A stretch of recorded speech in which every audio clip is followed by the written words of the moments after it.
নিঃস্ব অবস্থায় কি দোয়া করতে পারেন একজন মানুষ, এই দোয়াটা শিখে নেন, ইনশাআল্লাহ আপনার জীবনের সমস্ত সংকট কেটে যাবে ইনশাআল্লাহ। আমি নিজেও এই দোয়াটা বেশি বেশি করার চেষ্টা করি। দোয়াটা হচ্ছে, মুসা আলাইহিস সালাম একটা গাছের নিচে হেলান দিয়ে বসলেন, বসে দেখলেন দুইজন মেয়ে দাঁড়িয়ে আছে দূরে, পানি নিতে পারছে না, লোকজন পানি নিয়ে যাচ্ছে, ওরা দাঁড়িয়ে আছে বেচারি। মুসা আলাইহিস সালাম গিয়ে বললেন, কি সমস্যা আপনাদের?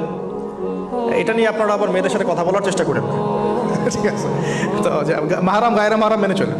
তারা বললেন যে আমাদের বাবা অনেক বৃদ্ধ মানুষ, আমরা পানি নিতে পারি না যতক্ষণ না আমাদের কম পানি নিয়ে চলে যায়। মুসা আলাইহিস সালাম একটু বললাম না, ফিজিক্যালি খুব স্ট্রং ছিলেন, থাকে না বডি বিল্ডার, সামনে গিয়ে কথা বলে সরো পানি দিতে দাও, তখন মানুষ একটু মূল্যায়ন করে না।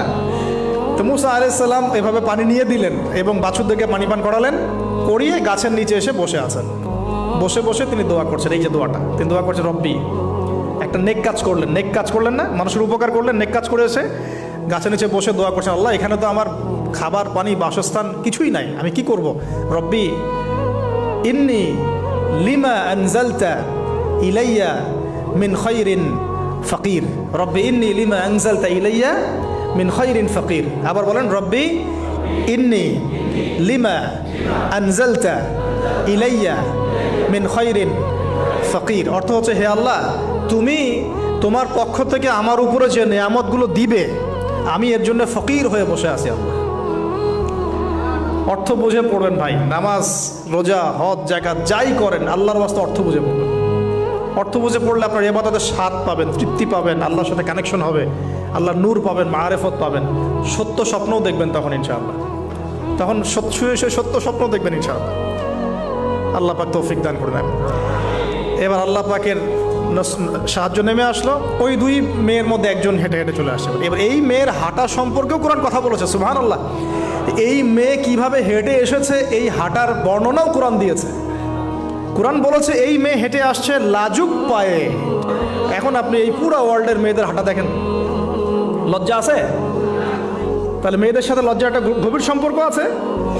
এই মেয়ের প্রশংসা আল্লাহ পাক কোরআনে করলেন, লাজুক পায়ে লাজুক ভঙ্গিতে অবনত নয়নে সে হেঁটে আসলো। এখন আপনি কেলে যান, গো টু খেল, আপনাদের টুইন টাওয়ারে যান, দেখেন সবার হাঁটা চলা দেখেন। হায়া লজ্জার কোনো বালাই আছে এখানে? আমি গত লেকচারে বলেছিলাম যে আদম আলাইহিস সালাম এবং হাওয়া আলাইহিস সালাম, ইবলিস তাদের সাথে প্রথম যে আচরণ করেছে ওই ফল খাওয়ানোর পরে, সেটা কি? তাদের গা থেকে পোশাক খুলে পড়ে গেছে, মানে নগ্ন করে দিয়েছে আমাদের পিতামাতাকে, মহাবিশ্ব নগ্ন করে দিয়েছে কে? ইবলিস। তো এখন এই পৃথিবীতে আমরা যারা নগ্নতার চর্চা করছি, তার কার এজেন্ট আমরা বুঝতে বাকি আছে? আমার কথা কি বুঝতে পারছেন কি না? এই কানেকশন মেলানোর চেষ্টা করেন, ডটসগুলো মেলানোর চেষ্টা করেন। সামনে যাই প্রিয় ভাই, এই মেয়ে এসে বলছে, আমার বাবা আপনাকে ডাকেন, আমার বাবা আপনাকে ডাকছেন। তিনি গেলেন, বাবা শুআয়ব আলাইহিস সালাম।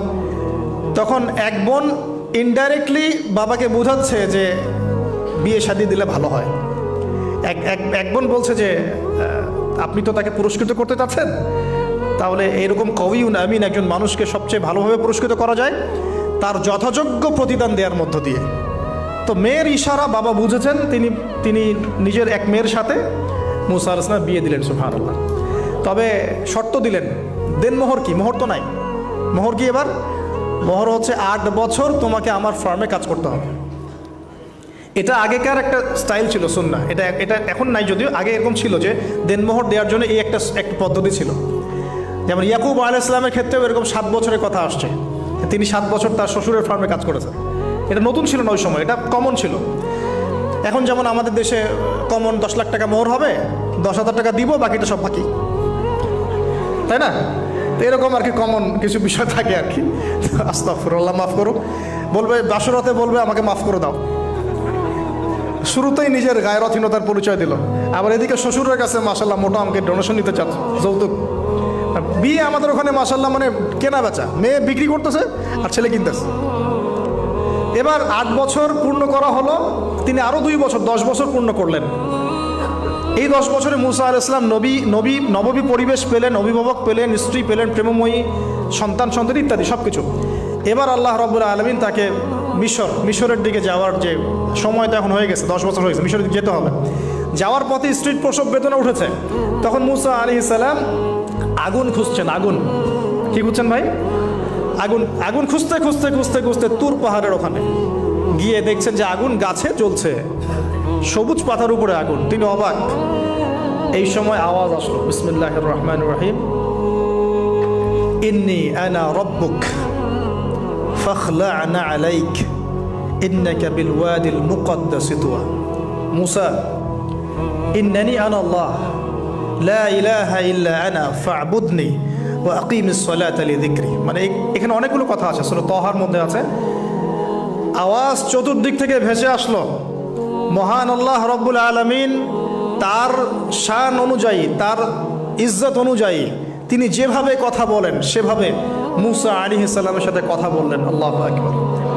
বললেন, ইয়া মুসা, হে মুসা, ইন্নানি আনা আল্লাহ, নিশ্চয় আমি আল্লাহ, লা ইলাহা ইল্লা আনা, আমি ছাড়া কোনো ইলাহ নাই, ফা'বুদনি, তুমি আমার ইবাদত করো, ওয়া আকিমিস সালাতা লিযিকরি, আমার ইবাদতের জন্য সালাত কায়েম করো, আমার জিকিরের জন্য সালাত কায়েম করো, আমার স্মরণের জন্য সালাত কায়েম করো।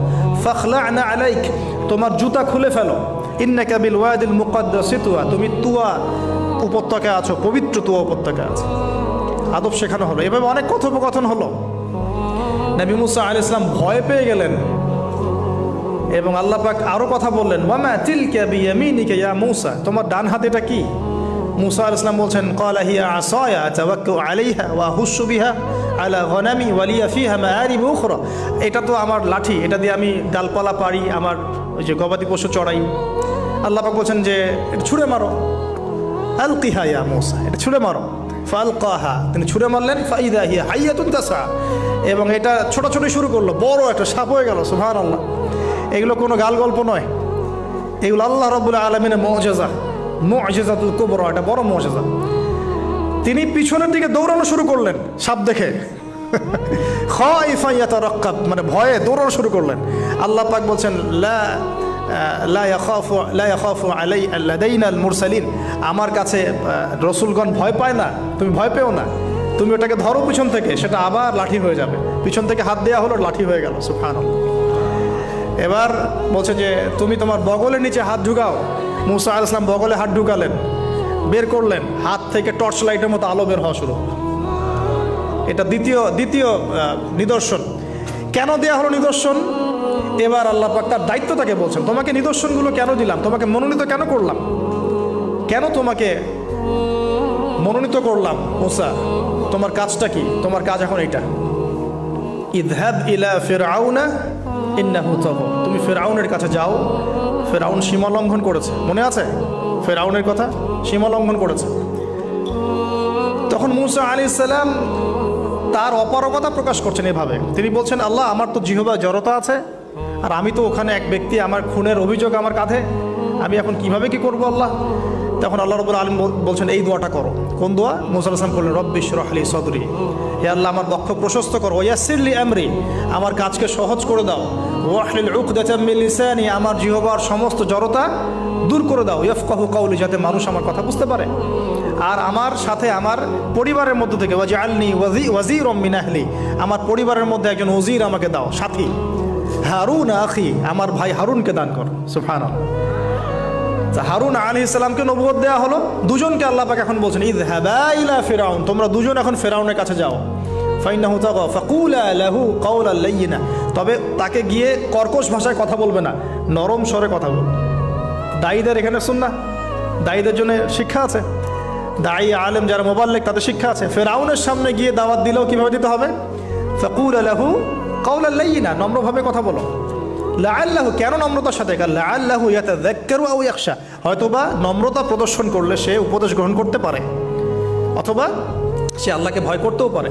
আল্লাহ পাক তো আগে থেকে জানেন সে ঈমান আনবে না, তারপরেও আমাদের আদব শিখাচ্ছেন আল্লাহ পাক এখানে। তারা দুজন চলে গেলেন, দাওয়াত দিলেন। ফিরআউন মশকরা করছে, ওয়ামা রব্বুকুম ইয়া মুসা, তোমাদের দুজনের রব আবার কে?